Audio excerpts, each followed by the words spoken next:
Hazrat Khalid ibn Walid radiallahu anhu was one of the greatest warriors in Islamic history. Before his unsheathed sword, the superpowers of that era, the Persian and Roman empires, were forced to kneel. Khalid's presence on the battlefield could shift the situation and outcome of a war at any moment. With military brilliance, strategy, strength, courage, speed, and agility combined, he was an invincible warrior. The messenger of Allah himself bestowed upon him the title Saifullah, meaning the sword of Allah. We are presenting the life story of the great hero Khalid chronologically. To watch the complete life story of Khalid bin Walid, visit our YouTube channel. If you haven't watched the previous videos of this series produced about Khalid bin Walid, you will find their links in the description of this post. You are requested to watch the previous videos before watching this one. The Sword of Allah, Episode 16, Volume 1, Clash with Persia. The fall of Nujair, the last strong fortress of the apostates, occurred in mid-February 633 AD. Immediately after this, Caliph Abu Bakr radiallahu anhu sent written instructions to Khalid, who was stationed in Yamama. Advance toward Iraq, start operations in the Uballa area, fight against the Persians and others living in that region. Your objective is to conquer Hira. The significance of the caliph's order was immense. He was about to take up arms against the most powerful empire of that time, under whose dominance the entire world had trembled for over 1,000 years. The Persian Empire was famous in many respects. It was the world's largest empire, with its borders stretching from northern Greece in the west to Punjab in the east. In terms of longevity, this empire was unique. Its reign spanned from the 6th century BC to the 7th century AD. No other empire in history survived for such a long period with such wealth of civilization, culture, and military power as the Persian Empire. During this long time, disasters came, but they quickly restored their lost glory. The last golden age of the Persian Empire was in the 6th century. During this time, Emperor Anushirwan took his empire to the peak of fame and expansion. It was during his reign that Syria, Yemen, and most areas of Central Asia became part of the Persian Empire. This emperor died in 589 AD, 9 years after the birth of the Messenger of Allah. It is not possible to provide geographical descriptions of all the countries included in the Persian Empire here. We will limit our description to Iraq only.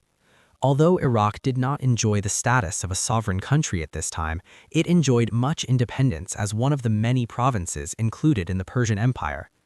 In the western and southern parts of Iraq was Arab land. The identity of Arabs in Iraq existed since the time of Bakhnatsar, but at that time they had no authority over this territory. When new Arabs arrived from Yemen in the early Christian era, some authority began to come into their hands. An Arab tribes chief named Malik bin Faham declared himself king and began ruling the western part of Iraq. 2 generations after him, Amr bin Adi of the Lakham tribe gained the throne. From here began the reign of the Lakhmid dynasty. This dynasty was also known as the House of Mundir at that time. The kings of this dynasty had been ruling Iraq as vassals of the Persian emperor for a long time. When the last ruler of this dynasty, Numan bin Mundir, behaved disobedient toward the emperor, he was trampled to death by an elephant. When the Arabs of Iraq declared a rebellion against the Persian emperor over this incident, it was brutally suppressed. Thus ended the history of the Lakhmid dynasty. Khosrow Pervez appointed Iyas bin Kubasa of the Tai tribe to rule Iraq. Iyas ruled Iraq for several years with a great deal of autonomy. Then, gradually, Persian generals and rulers usurped most of the power. Iyas remained a nominal ruler. In terms of wealth and cultural heritage, the land of Iraq was a valuable asset of the Persian Empire. To the desert-dwelling Arabs, this land was a storehouse of milk, honey, and pearls. Flowing through the heart of Iraq were 2 famous rivers, the Euphrates and the Tigris. However, the paths of these 2 rivers were different then. Today's famous cities of Kufa and Basra had almost no existence then, and Baghdad was just a small town on the banks of the Tigris River. The existence of the then famous cities of Ctesiphon and Hira has vanished today. Ctesiphon was the capital of the Persian Empire. Its expansion was along both banks of the Tigris River. Hira was the capital of the Lakhmid dynasty, located on the west bank of the Euphrates River. Uballa was the main port of the Persian Empire. Ships from India, China, and many other eastern countries used to anchor at this port. Uballa was also famous as the military headquarters of the Dost-Meisan district. The Persian force, including an Arab auxiliary group, was the most well-organized and efficient military power of contemporary times. The generals of this force were experienced and arrogant. The soldiers were also the most well-equipped with weaponry. They had helmets on their heads, armor on their chests, metal sleeves on their hands, and coverings on their legs. As weapons, they carried a spear, a lance, a sword, and an axe or a mace. This was a favorite weapon of Persian soldiers.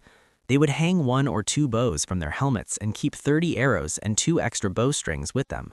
From this description, one can estimate how well equipped the Persian force was, but they had limitations in transport. Until the arrival of Khalid radiallahu anhu, there was no power capable of standing before the Persian force. The conflict between Muslims and the Persian Empire originated through Muthanna bin Haritha. Muthanna was the leader of the Bani Bakr tribe living in the northeastern region of the Arabian Peninsula and the southern region of Iraq. His nature was like a tiger, and he later died from injuries sustained in battle with Persia. No confirmed information is found that Muthanna accepted Islam during the lifetime of Rasulullah sallallahu alaihi wasallam. However, that might have happened because in the year of delegations, a group of the Bani Bakr tribe met the Messenger of Allah and accepted Islam. Immediately after the Battle of Yamama, Muthanna focused his attention toward Iraq. The desire to conduct adventurous expeditions, the immense wealth of Iraq, and the chaotic political situation of the Persian Empire inspired him to conduct this attack. First, he conducted raids in areas adjacent to the desert with a group of followers so that safe shelter could be taken within the uninhabited sands. As the intensity of the attacks increased, he also frequently changed targets. Generally, however, his attacks were limited to the Uballa area. After each raid, he would return with plenty of wealth that would dazzle the eyes of the desert Arabs.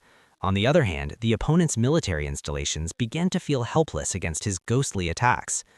Inspired by initial success, Muthanna met Caliph Abu Bakr radiallahu anhu in early February 633 AD. He presented an attractive picture of the Persian Empire's political chaos, their army's transport limitations, Iraq's strategic location, and its vast wealth before the Caliph. Finally, he appealed, "Appoint me as the commander of my force. I will raid the Persian Empire. At the same time, I will protect my area from their attacks." The Caliph accepted his appeal and provided him with a letter of authority appointing him as the commander of all Muslims of the Bani Bakr tribe. Returning with this power, Muthanna brought more people under the banner of Islam and formed a force of 2,000 soldiers. He continued to conduct raids with new vigor and greater intensity. Even after Muthanna's departure, his words kept ringing in the ears of Caliph Abu Bakr. The thought of an Iraq expedition gradually began to take root in the Caliph's mind. In the current situation, it would not be right to think of conquering the entire Persian Empire. However, an expedition can be conducted in the Arab-dominated Iraq on the west bank of the Tigris River. Along with the expansion of the borders of the Islamic State, the new faith will also spread, is what Caliph Abu Bakr radiallahu anhu kept thinking. Islam is a religion of peace, but that doesn't mean the lamp of this peace will bow its head and flicker dimly. Within this faith is a combination of peace, justice, and strength. Allah Almighty has said in the Holy Quran, "Fight in the way of Allah and take up arms against them, but do not transgress." He further says, "Fight until there is no more fitna, and the religion is entirely for Allah." Therefore, this jihad will be against the unbelieving fire worshippers. Abu Bakr, radiallahu anhu, finalized the decision to conduct an expedition to Iraq. However, he had to do this task very carefully, because for hundreds of years the Arabs had feared the prowess of the Persian Empire. The Persians also looked down upon the Arabs with contempt. In this situation, if an expedition were conducted and defeated, its adverse reaction would be far-reaching. To ensure victory, Abu Bakr radiallahu anhu made 2 decisions. First, this force would be composed of volunteers. Second, Khalid radiallahu anhu would be the commander of this force. The Caliph sent instructions to Khalid to conduct the expedition to Iraq. He further informed Khalid that only those who remained steadfast in faith even after the death of the bearer of Allah's word and fought against the apostates could participate in this expedition, and those who had joined the apostates must be excluded from the opportunity to join this expedition. Finally, in a letter addressed to the Mujahideen, he wrote, "And those who wish may return to their homes." That is, he did not impose participation in this war as an obligation. Hearing this announcement, thousands of warriors returned home. Khalid radiallahu anhu was saddened by this incident. He had 13,000 warriors with him in the Battle of Yamama, and now only 2,000 remain. Khalid wrote in detail to the Caliph and requested to send new soldiers. Abu Bakr radiallahu anhu was engaged in discussion with his friends and advisors. At that time he received the letter. He read the letter aloud so that everyone present could hear it. Then he sent word to a new warrior named Kaka bin Amr. Kaka appeared before the Caliph dressed in battle gear. The Caliph instructed him to reach Yamama immediately and join Khalid. The Caliph's companions asked jokingly, "Do you want to increase the strength of that person whom his fellow warriors have abandoned by sending just one warrior?" Abu Bakr radiallahu anhu looked at Kaka for a while and replied, "That force will never face defeat where there is a soldier like this young warrior." Then Kaka bin Amr started his journey to join Khalid. The Caliph's activity was not limited to this. He instructed Muthanna and Mazor bin Adi to collect faithful and loyal warriors and place them under Khalid radiallahu anhu for the Iraq expedition.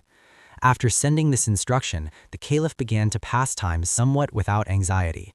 He had specified the mission for Khalid to only conduct an expedition in Iraq. The attack must start from the Ubala area, he had said that too. He fixed his mission to capture Hira and placed all possible power under him. What more was there for the Caliph to do? Now everything depends on Khalid radiallahu anhu, and 48-year-old Khalid began preparing for the Iraq expedition.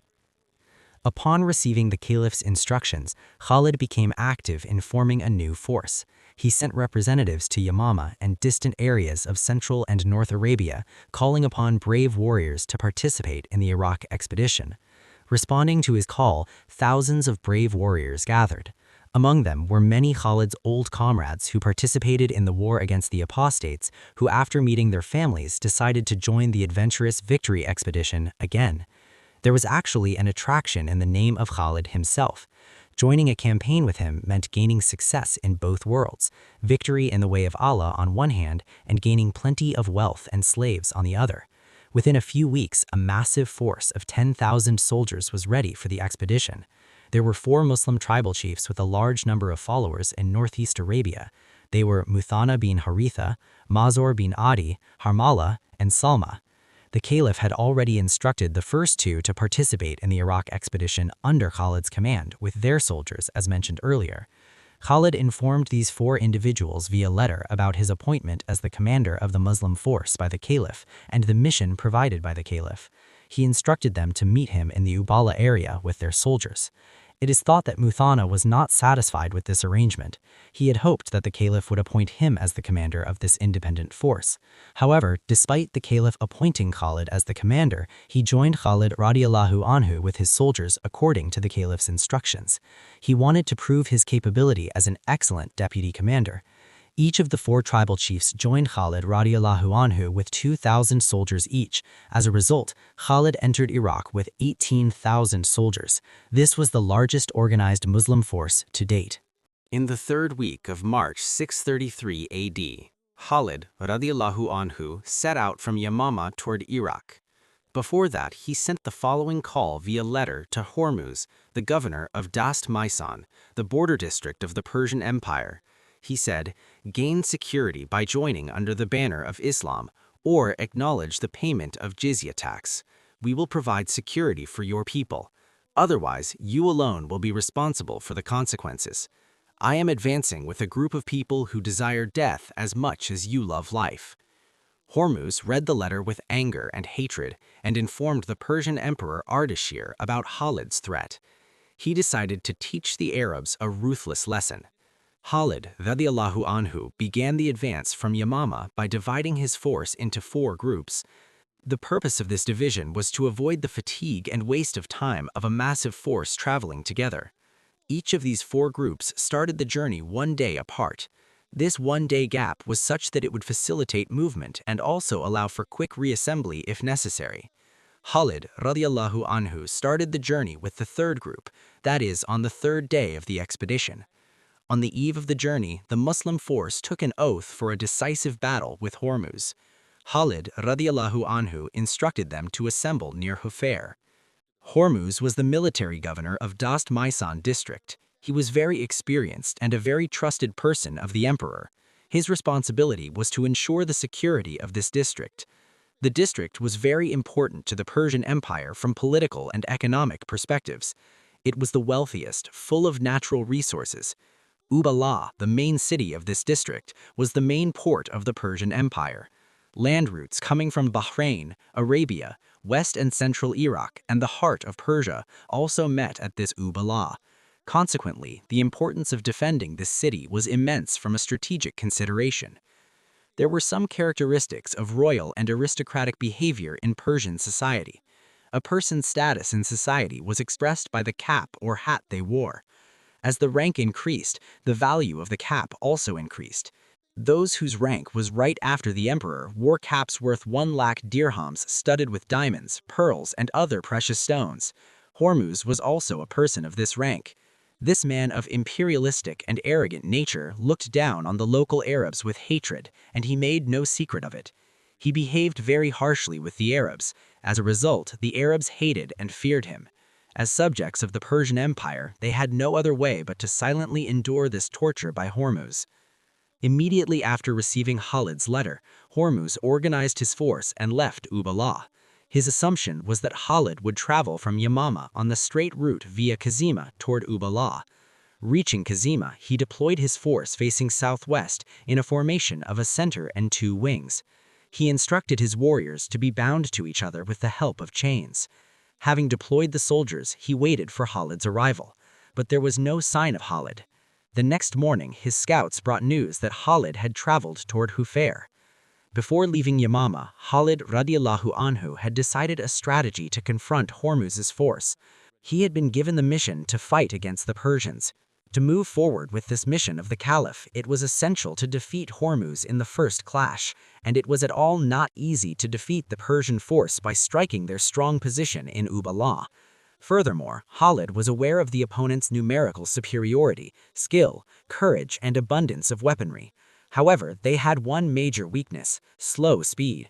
On the other hand, Khalid's force was capable of rapid movement in any type of geographical condition. They had enough camels to carry them and enough horses for launching quick attacks. Many among them were very skilled and brave warriors and enriched with the experience of the wars fought against the apostates. Khalid radiallahu anhu decided to utilize the rapid mobility of his force to exploit the opposite's weakness. He forced them to move from one destination to another. His plan was that once they became exhausted from such movement, he would strike a decisive blow at the right opportunity. The geographical location of Uballa helped in making his decision effective. There were 2 paths to enter Uballa from Yamama, one via Kazima and the other via Hufair. Khalid decided to use this geographical advantage to implement his strategy. Khalid knew that upon hearing the news of this expedition, Hormuz would expect him to come via the easy path of Kazima to enter Uballa from Yamama, and he would take his defensive measures accordingly. Therefore, he ignored the easy path and continued to advance from the southwest so that he could launch an attack following either of the entrance paths, Kazima or Hufair, as he saw fit. With this plan, he started the journey toward Nibaj. As before, he divided the force into 3 parts and kept 2,000 warriors of Muthanna under his command. Muthanna was waiting in Nibaj with his force. From Nibaj, he traveled toward Hufair. On the way, 3 tribal chiefs joined Khalid with their warriors. The Muslim force of 18,000 mujahideen continued to travel toward Hufair. Khalid radiallahu anhu was also somewhat unconcerned. Hormuz, stationed in Kazima, was not a problem for him for the time being, because due to slow speed, it was impossible for Hormuz to make his path dangerous. Besides, for a force capable of rapid movement like Khalid's, radiallahu anhu's, changing the path in the heart of the desert at any time was no problem. Khalid had no plan to reach Uballa by quickly crossing Hufair because there was a risk of threats coming from Hormuz from the flank or rear. For a skilled desert general like Khalid, there was no question of giving the enemy this opportunity. Khalid radiallahu anhu kept waiting near Hufair. A small cavalry group kept watch on Hormuz's movements. Khalid knew that the news of his position near Hufair would create panic in Hormuz's mind. And that's exactly what happened. Hormuz became panicked upon hearing the news that Khalid radiallahu anhu had traveled toward Hufair with his force. From long experience, he realized that his base was under threat. He knew the desert Arabs well. He ordered his force to travel quickly toward Hufair. For the Persian soldiers equipped with plenty of heavy weapons, this 50-mile journey was very tiring. Nevertheless, the Persian soldiers, physically skilled and possessing a high sense of discipline, accepted this march without hesitation. But reaching Hufair, Hormuz's force found no sign of the Muslim force. Still, fearing they might come at any time, Hormuz deployed his force in battle formation. As in Kazima, he bound his soldiers with chains here too. No sooner had the deployment work finished than Hormuz's scouts brought news that Khalid had now traveled toward Kazima.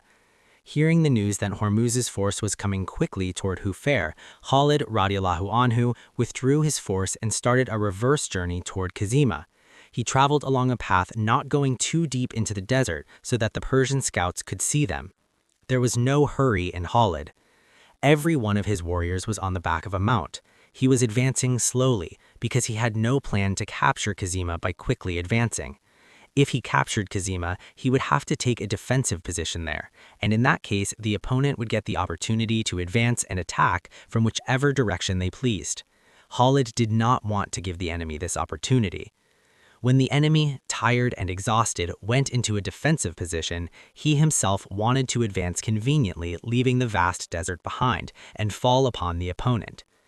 Meanwhile, Hormuz kept thinking that Kazima could not be left to the Muslim force under Khalid under any circumstances. In view of this, Hormuz started a reverse march toward Kazima again. The experience of this reverse march was not very good for the Persian soldiers. Whispering began among them. Especially, dissatisfaction began to brew among the Arabian soldiers who joined as auxiliaries of the Persian force. They began to blame Hormuz for the suffering of this long journey. They arrived at Kazima in an exhausted state. Reaching Kazima, Hormuz deployed his force as quickly as possible in a general formation of a center and two wings. This was their third deployment. The commanders of his two wings were Qubaz and Anushjan, respectively. He bound his soldiers with chains this time as well, like the previous two. The Persian force often used chains on the battlefield. Generally, 4 different lengths of chains were used, such as to bind 3, 5, 7, and 10 people. Many critics say that these chains were used with the aim of preventing soldiers from fleeing the battlefield.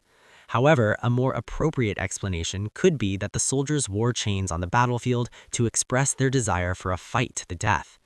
When a group of people stood on the battlefield bound in chains, it created such an impenetrable barrier for the opponent that it was often impossible to infiltrate through it.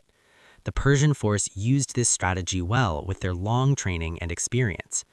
This strategy also had a major disadvantage. If defeated for some reason, safe withdrawal from the battlefield was not possible because of the chains. In this case, these chains acted like fetters. The fall of a chain-bound comrade limited the movement of others. As a result, there was nothing left to do but give up life helplessly at the hands of the opponent. Because of the use of chains by the Persian force in this mentioned war, its name became the Battle of the Chains. The Arabian auxiliaries of the Persian force could never accept the idea of wearing chains. When the Persian soldiers began wearing chains in this war, they commented, "You are binding yourselves before the enemy. The consequences will not be good." In response, the reaction of the Persian soldiers was like this: "We can see that you are actually keeping yourselves free for fleeing." Khalid left the desert and advanced towards the Persian force. He wanted to strike before the fatigue of the exhausted Persian force wore off. News reached Khalid that a shortage of water had appeared among the Muslim force. This messenger seemed very panicked. Khalid, without being perturbed, ordered, "Dismount from the camels and prepare for war. Water will go to the force that is capable." The Muslim force, bolstered by unwavering faith in their leader, began preparing for war. Within a short time, such rain began that they were able to quench their thirst and also fill their water containers. Meanwhile, Hormuz took a position at the western end of the city, keeping Kazima within the defensive area.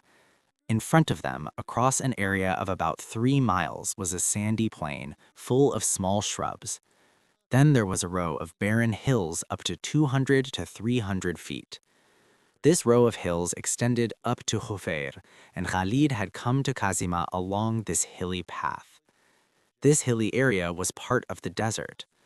Leaving the hilly area, Khalid stepped onto the sandy plain with his force.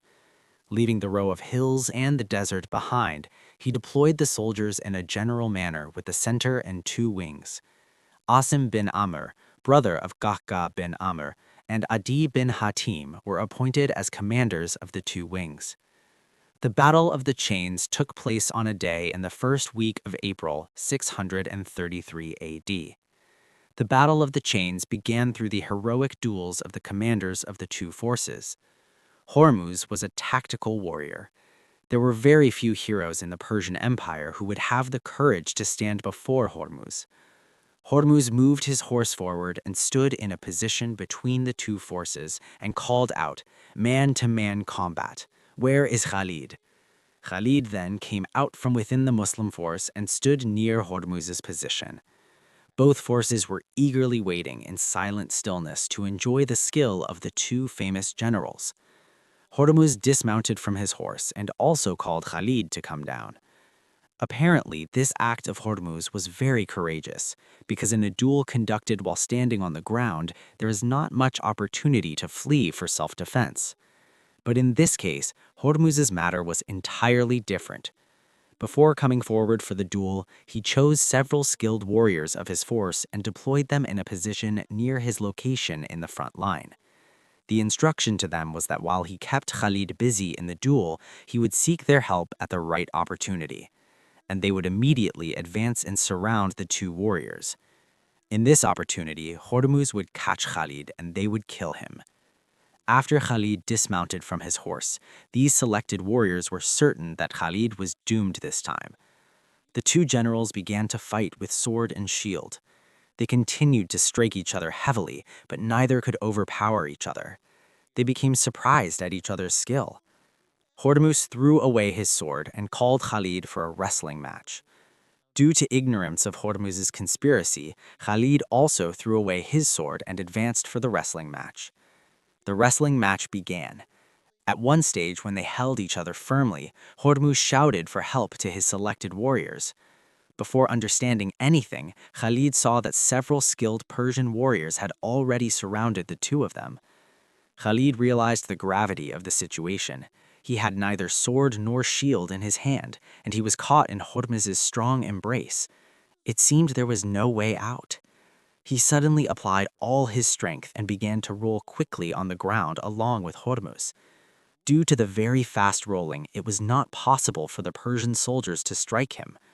A great commotion broke out on the battlefield. One side began shouting in joy and the other in panic. Because of this commotion and everyone's eyes being fixed on the wrestling match of the 2 generals, the selected Persian soldiers didn't even realize when a horseman came and fell upon them.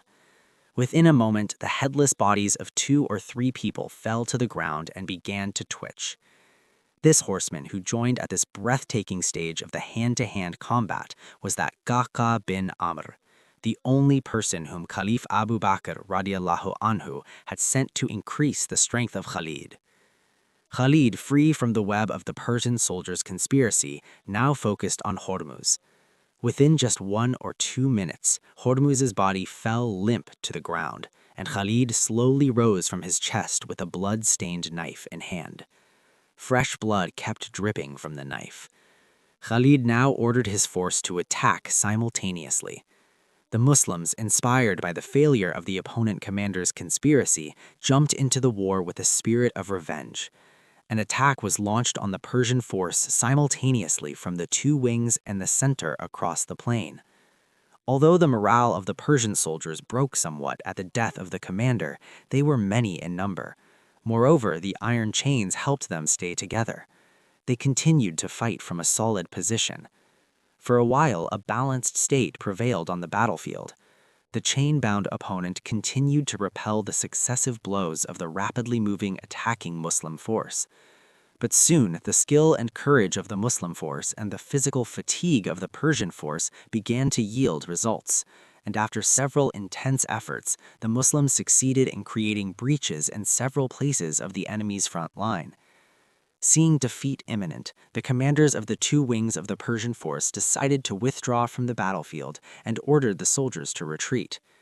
When the opponent began to retreat, the intensity of the Muslim force's attack increased further. As a result, the withdrawal of the Persian force took the form of a chaotic flight. Although most of the Persian soldiers who were not bound in chains managed to flee, these chains became the cause of death for the chain-bound soldiers. They were easily caught and began to lose their lives at the hands of the pursuing Muslim force. This widespread massacre continued until darkness fell. Qubaz and Anushjan themselves managed to flee from the battlefield and withdrew a large part of their force too. Here ended the first war of the Muslim force against the massive power of the Persian Empire. The Muslim force gained a major victory in this war.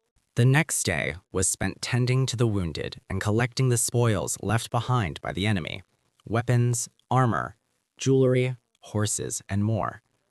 Khalid ibn Walid, radiallahu anhu, distributed 4/5 of the collected wealth among the soldiers.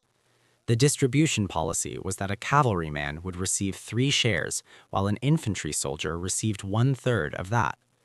This followed the tradition of the Messenger of Allah.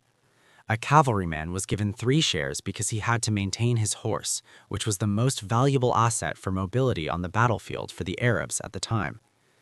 1/5 of the wealth was sent to the Caliph as the state's share. This included Hormuz's cap, valued at 100k dirhams. Since the possessions of a warrior killed in a duel belonged to the victor, the Caliph sent the cap back to Khalid radiallahu anhu. Khalid subsequently sold the cap and took the cash. An elephant was also captured during the Battle of the Chains and sent to Medina along with the spoils of war.